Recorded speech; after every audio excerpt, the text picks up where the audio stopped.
In our system, they're not even voting. The bosses are picking the delegates.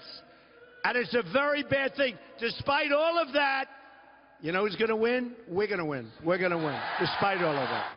Heard that was a great rally over in Syracuse. Donald Trump vowing victory despite the system he calls rigged. That's ahead of tomorrow's New York primary. He leads the Real Clear Politics average poll by 30 points in New York, and it's going to be a significant victory for him. But there may be just one path to secure the nomination without a contested convention. Here to break down that path is Sean Trendy. He's a senior elections analyst for Real Clear Politics, and he put it together for us, and we had to have you on, Sean. First off, let's look at that path, and let's begin in the Northeast.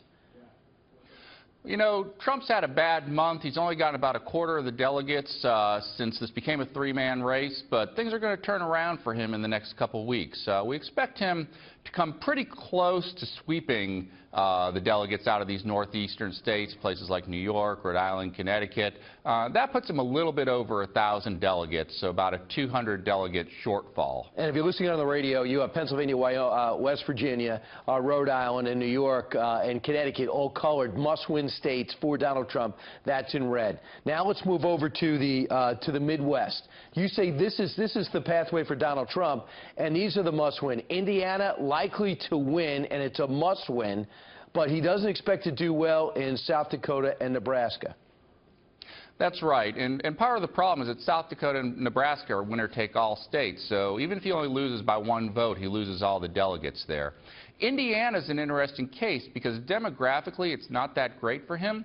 The question mark, though, is if John Kasich is still in the race. He's the governor, popular governor of a neighboring state, could bleed votes away from Ted Cruz and allow Trump to overperform there, which he really needs to do if he wants to get to 1237. It's kind of interesting, too, Sean, because if Ted Cruz, who's been on a roll lately, starts coming in third in New York and Indiana, then people will say, really, you expect that person to take the nomination when he can't even place in second any longer? So let's move out to the West, where we're going to be looking at a June contest. You say must win California, Oregon, Washington, as well as New Mexico. Yeah, and those are states that we really don't know too much about. They typically don't have Republican primaries of note because things are usually wrapped up by now.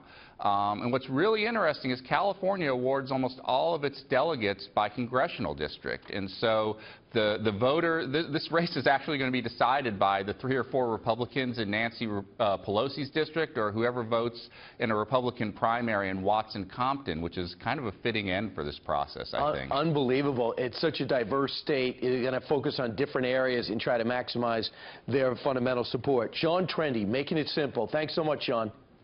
Yeah, thanks for having me.